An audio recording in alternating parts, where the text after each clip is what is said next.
work. Assalamu alaikum, everyone. I'll figure it out. And I apologize, of all days, I am losing my voice today. And I promise you I have the best immune system, alhamdulillah, but today it's not working for me. So I'd like to thank Khadija and Muslim Wellness, not Muslim Wellness Foundation, Muslim Women's Alliance for hosting this track. I've been able to do work with them previously at their annual Muslim Women's Expo in Chicago. So if you haven't had the opportunity to go, I definitely say you should check it out. I am honored and humbled to share the stage with Sister Aisha Prime and Sister Linda Sarsour, who have both done amazing things in our community and have been able to resist against great odds. I would like to begin this talk by quoting one of my favorite thinkers and intellectuals, Bell Hooks. She says, "All our silences in the face of racist assault are acts of complicity." So if we are silent when we're seeing things happen in our community and we're not doing anything, we're a part of that problem. It's not enough, in my opinion, just to dislike something. I think that we must all take it upon ourselves to be extremely vocal and resist in ways that we can in our communities. With that being said, I'll just jump right into it. The past couple of years have not been easy for anyone who doesn't fit the white normative identity. It's been an uphill battle. And this isn't to say that this hasn't been the case historically and that there haven't been any challenges before this, because we all know that that's not the case. We've had so many awareness campaigns and resistance to the forms of state oppression that intersect between our communities, in particular communities of color. Campaigns that address mass incarceration, no-flight lists, stop and frisk, deportations, bans, and so much more. See, just being able to say all of those things, I'm running out of breath, and that's not a good thing. There's been so many things that we've had to resist in the past couple of years. And at the core of all of these horrific policies that cripple Black and brown communities is white supremacy. It is more than white men and women marching down to Charlottesville, Virginia in white khaki shorts. It's structural and it's systemic. I don't really care about the tiki torches. I mean, yeah, it's a frightening sight to see, but what I'm concerned about is what is institutionalized every single day and what is structural and systemic in our country, and that affects every aspect of our daily lives and choices and life chances in this country. So what have the last few years taught me? They've taught me to stay a lot more vigilant than I have ever been before. It's almost a nightmare trying to address both local issues and national at the same time. There's definitely not enough time in the day.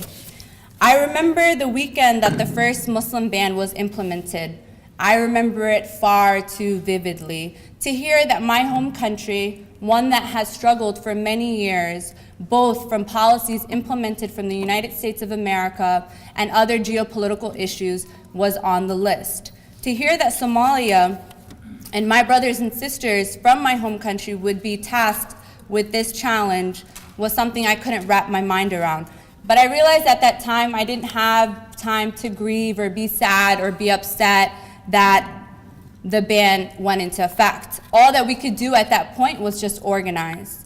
A few days after the ban, in my community in Detroit, we were able to co-organize the largest town hall for the Muslim ban that seated 3,000 people in a span of a few days.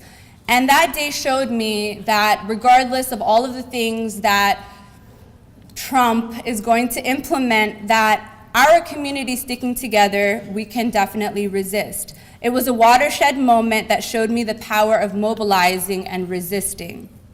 I didn't think that 3,000 people in Detroit, first of all, I didn't even know there was a space that held 3,000 people in a span of like one day. Like, hey, can I get a venue for 3,000 people?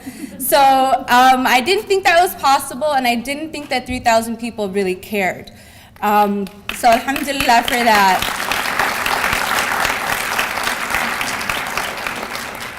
While wrestling with national issues that pop up every day, there are definitely the local issues that we can't ignore. Many of us on the ground who do grassroots work have to face that reality and see the impact it has on people's lives.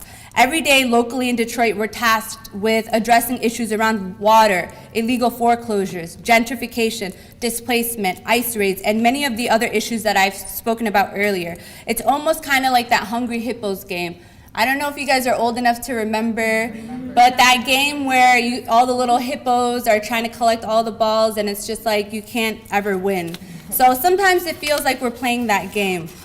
There's so many issues that we need to tackle, but I try and tell people in my community who want to get involved not to just focus or fixate on the symptoms of the issue, the symptoms of white supremacy. Mass incarceration, water issues, foreclosure, the Muslim ban, these are all symptoms of the overarching issue of white supremacy.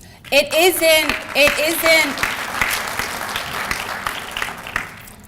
isn't just, I feel like when I'm talking to my community, we're listing all of the challenges that we have to face every day without ever making that connection back to white supremacy and saying, you know what, why are Black and brown communities suffering all around this country? And why is it that all of these things have a root cause? And our faith, I believe, is a truly just one. For example, when we look at poverty, which is something that we've been tasked with to work on in Detroit, I truly believe that Islam is the faith with the best answer to tackle the issue of income inequality, which is at the root cause of poverty. Personal wealth in our faith is considered a trial, and this is in Surah Al-Taqibun, and a gift entrusted to the wealthy by God, and this is mentioned in the following surahs, Hadid, Baqarah, Nisa, and Surah Al-Ra'd, to see if they will handle it as He wishes. The poor and the needy are therefore entitled to a share of society's wealth. And this again is mentioned in Surah Al-Dariyat and Mi'raj. So our faith is truly a just one that shows us that we need to make the playing field equal for all. We don't need to look to other communities and say, hey, what they're doing is right, maybe we should try and replicate that. We have the Quran, we have the Sunnah, we have the Seerah, we have so many amazing examples, both prophetic and in the Quran, that show us that we need to care for one another and that we need to build societies that are truly equitable and sustainable at the same time. And I always caution people to not look at our community as a monolith. I always advise against speaking for the Muslim American community. Whenever I get invited to speak, I say, I'm speaking as Asha, a member of the Muslim community, but I don't think that my voice is one that speaks uniformly for all Muslims. We all experience discrimination and bigotry in different ways, some compounded and some less than. We also, as a community, deal with it in varying degrees. Large segments of our community have coped with racism from before the inception of this country and find the squabble, and some find newer challenges following 9/11, many of which who had relative privilege before that day. Regardless of the varying degrees of impact on our psyche, there is real life impact on our lives, from policies to perceptions to violence to incarceration, deportation, immigration, policing, school bullying, and much more. Sadly, I wish that list was a lot shorter. We cannot ignore that these radical changes come with some grave consequences. The microaggressions alone eat at you bit by bit. So imagine what the policies from the war on terror are responsible for in terms of breaking up our families. And finally, when I think about resisting, I think about building community and what that looks like. For me, doing movement work and being an organizer, I stress two very important things. I stress trust and accountability. This means practicing what we preach at home. If we are about anti-racism work, make sure that you are actually implementing anti-racism and inclusion in your daily lives. We need to make space for those who are more marginalized and impacted. We need to foster and harness real relationships with the individuals who are oppressed and marginalized, even within our own communities. And not only when it is a benefit to us or when it is a trendy thing to do. If I see you doing anti-racism work, but you don't have a single Black friend, that's kind of suspect, in my opinion. I mean, it's very suspicious behavior. So the struggle is not just for a short-term campaign or for a few years under Trump. It's a lifelong commitment. From the time I was 5 years old, I remember going to the State Department with my parents, yelling, "Free, free Palestine," before I knew what Palestine was.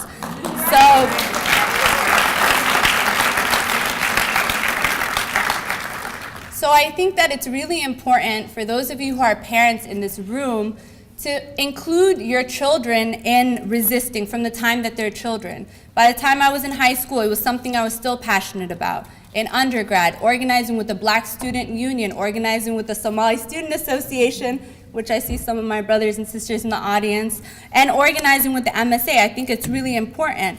And I plan on participating in this struggle again for the rest of my life. And I say this only to stress that once Trump is gone, then what? Are we all gonna go back into thinking that everything is okay? Are we just gonna assume that Black and brown communities haven't been suffering from the day that this country has been created? We do know it's a settler colonialist project, right? It didn't just come out of thin air. And so I think that once Trump is gone, we need to stay vigilant, and we still need to realize that there are so many people suffering in our country, both within our community and outside. There is a 45% rate of poverty in our community. How many of you knew that? MashaAllah, good job. But that's the thing, our community is not this wealthy, sort of model minority community that we all think about. There are real challenges with poverty, drug addiction, abuse, domestic violence, incarceration. And I think that the more that we realize this, the more we'll be able to support people within our community and outside of our community. And I say to support the organizations that are doing anti-racism work in and outside of our communities, and building with other communities, and learning what our faith says about social justice, and becoming aware of what's happening and how to get involved. And to be patient with yourself. You're not gonna attend one conference or read one really good book and become woke all of a sudden. I actually feel that sometimes that word is losing its meaning because it's slapped onto just anything and everything. It's sort of becoming a trendy term. But I think that raising your consciousness is a very critical part of working towards transformation, being a Muslim, and educating yourself. Making sure that you seek support and be patient with yourself in this process of transformation. And above all, read, and stay in your community and build with them. Assalamu alaikum.